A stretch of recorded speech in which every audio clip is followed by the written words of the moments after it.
Okay, let's hook up a light switch. We have a automotive light switch here. Tail lights or marker lights, park lights, whatever. And then headlights. Tail lights, and of course off. Easy squeezy lemon peasy. I will list this one particular one down below. Yours may be a little bit different, but it should operate pretty much the same way. This particular one does have some markings on it.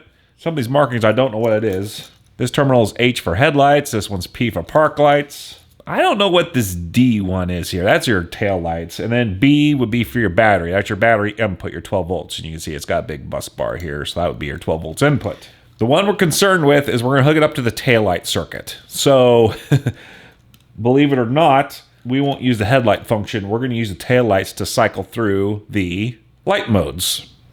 Now, this will mostly work pretty good. Unfortunately, SCS only gave us one light mode column, if you will. They didn't separate the tail lights from the headlights out like they did the wipers. The wipers can go faster, has a faster mode, and then it's got a go back mode, basically.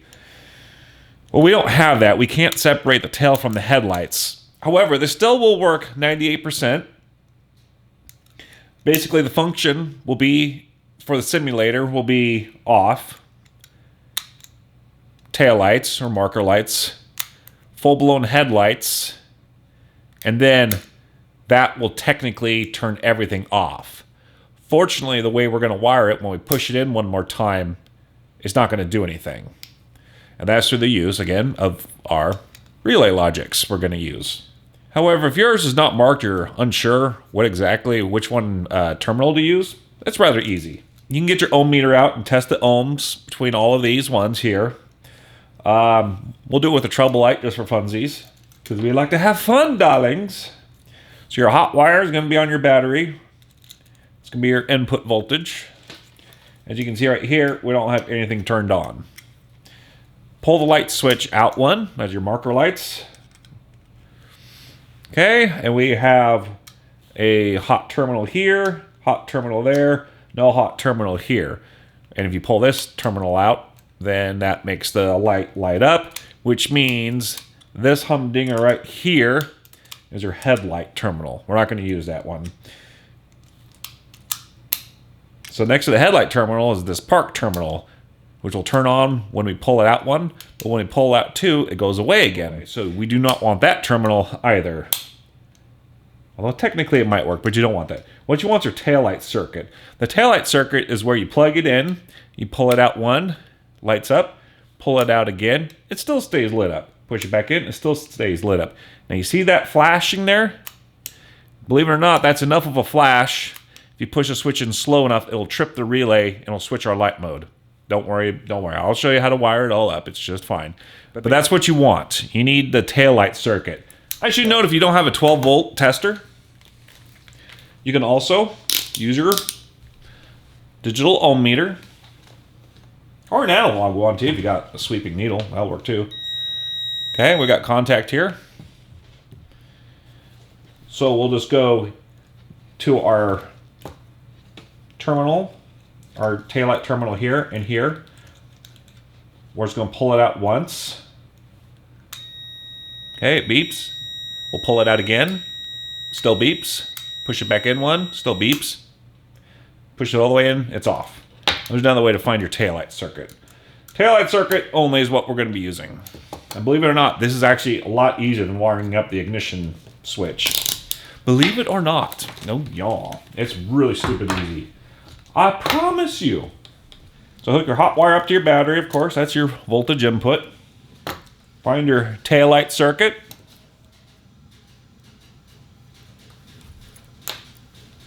Or park light or marker light. I don't know. It goes by many different names. Whatever. I really don't care. You guys get the gist of the idea. Switch is all wired up. It literally is that easy. Hot is your input, and then output will be going out through via the orange or red wire, if you will, into our controller board. And of course, again, we're using high logic, so we need to feed 12 volts in any one of these terminals that go into the relay block. I'm using, I think, number 2 right now. Once you have that done, you should be able to see the red light flicker. So we pull it out.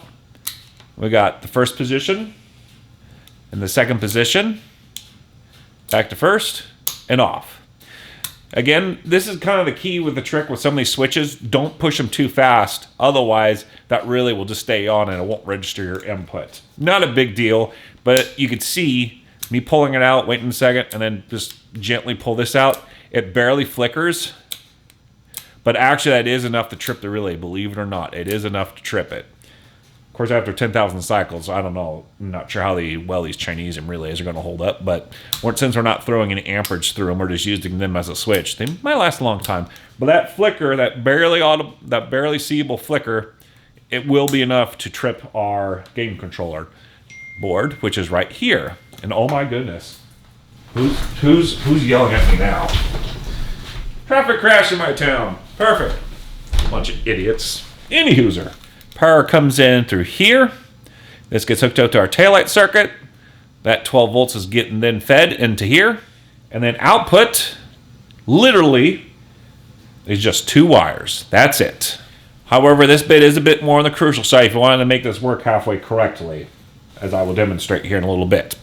In order to make it hook up semi-correctly, you need to have, obviously, your common wire, or your ground, on the one side of the switch for your game controller board. The other side is going to be the normally open terminal, not the normally closed terminal, which is over here. It's got to be the normally opened terminal to make this work correctly, as how I'm showing you guys.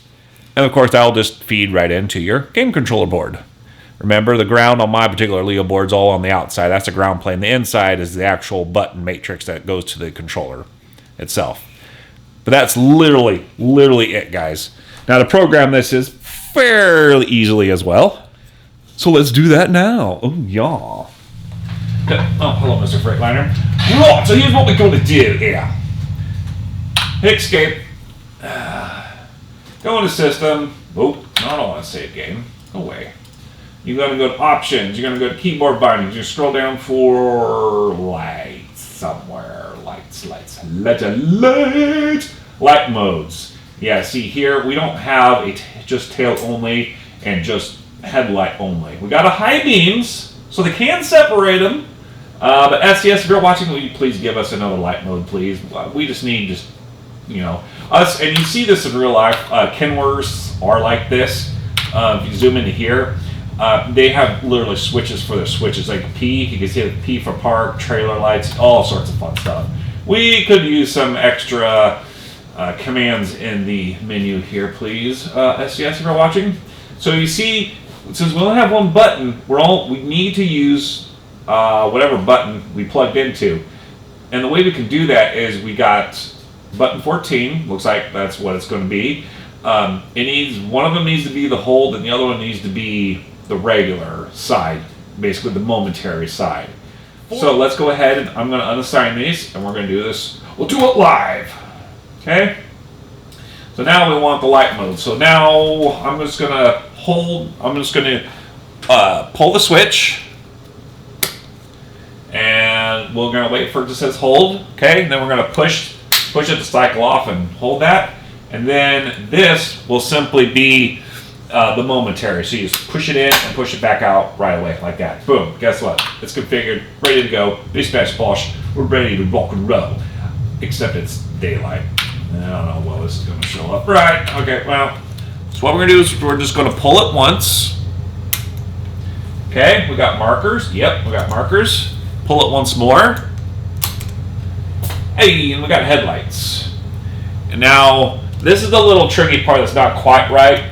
If you push it in once, it'll turn all the lights off. But if you notice, let me push the switch back in all the way, it stays off, which is good, which automatically means it resets itself. So we're going to pull the switch out once. We got markers, or taillights, whatever. Push it out once more. We got our standard headlights. Now the trick is, because we don't have two different light modes, the way I have this wired up, when you push it back into the taillight circuit mode, it just turns off, which is fine, because guess what? We push it all the way in and it still stays off. That's why it's critical to use the normally open circuit on the relay board.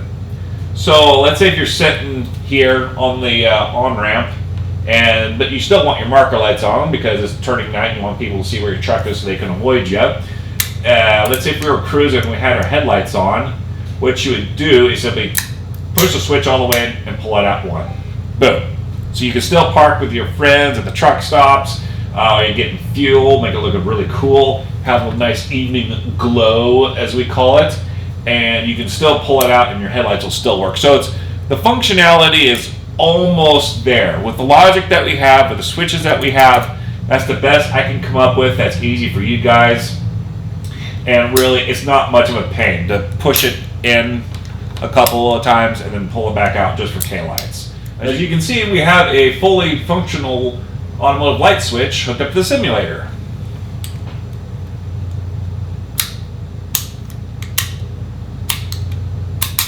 Now, I will say, don't pull the switch out. I will say, don't pull the switch out too fast, because watch what happens. Oh, crap, it's going to make a liar out of me. Things can get out of sync. Okay, see? Switch is all the way off, and now it's out of sync. Now, obviously, I was really, really yarding on this thing hard. But, I think... No. There you go. Switch it fast enough, and it'll reset itself. Obviously, you're not going to be doing as fast as I did. But just use common sense and don't, pull this thing out super fast. Just a nice little, that's all it takes. It doesn't take much. As you can see, you can pull it out fairly fast. That's about as fast as I would go, and it still registers. But again, with all these switches, you got latency. It takes time from this to go to here, to go to here, to go to the simulator, and yeah, well, you guys get the idea. So, just a nice little like this, and it works just fine. Simple as. Perfect.